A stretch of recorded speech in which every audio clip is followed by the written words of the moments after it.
আজকে ঘুরতে গিয়ে আমাদের সাথে এরকমভাবে কখনো ভাবিনি গাইস।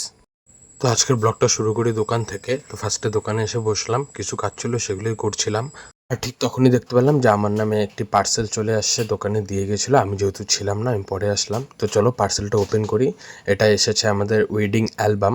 তো আমি অ্যালবাম ডিজাইন এবং প্রিন্টিং দুটোই করে থাকি। এখানে দুটো অ্যালবাম ছিল, আর এই দুটো অ্যালবামই ছিল আমার দুটো কাস্টমারের, মানে আমাকে প্রিন্টিং এবং ডিজাইনের জন্য দিয়ে গেছিলো।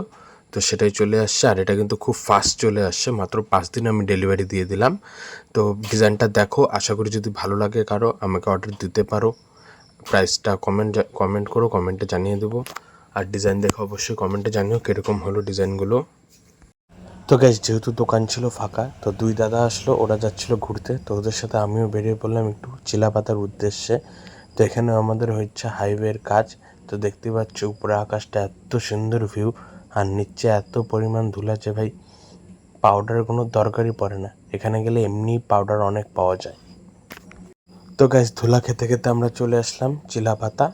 তো এটা ফার্স্টে চিলাপাতার, আমাদের সোনাপুর থেকে যে চিলাপাতা রোড, সেই চিলাপাতা রোড। তো ফাইনালি গাইজ আমরা চলে আসলাম চিলাপাতা। এই দেখতে পাচ্ছ আই লাভ চিলাপাতা। তো গাইজ আমরা মেনলি এসেছিলাম চিলাপাতা স্নান করার জন্য। তো দেখতে পাচ্ছ এই ব্রিজটা, এবং এখানে সাইডে নদীর ওই যে অলরেডি অনেকেই স্নান করছে এখানে। তো কারা কারা এখানে স্নান করেছো প্লিজ কমেন্টে জানিও।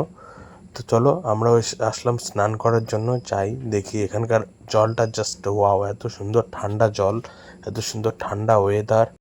তো গাইস স্নান করতে এসে মনে পড়লো যে আমরা তো গামছা আনিনি, তো কি আর করা যাবে। এখন যাচ্ছি আমরা বাড়ির উদ্দেশ্যে একটু ঘোরাঘুরি করে। কি করব নেক্সট টাইম আসলে তখন সব কিছু মনে করে নিয়ে আসবো। তো চলো আজকের জন্য ব্লগটা এখানেই শেষ করছি। ভালো লাগলে please like comment share, by.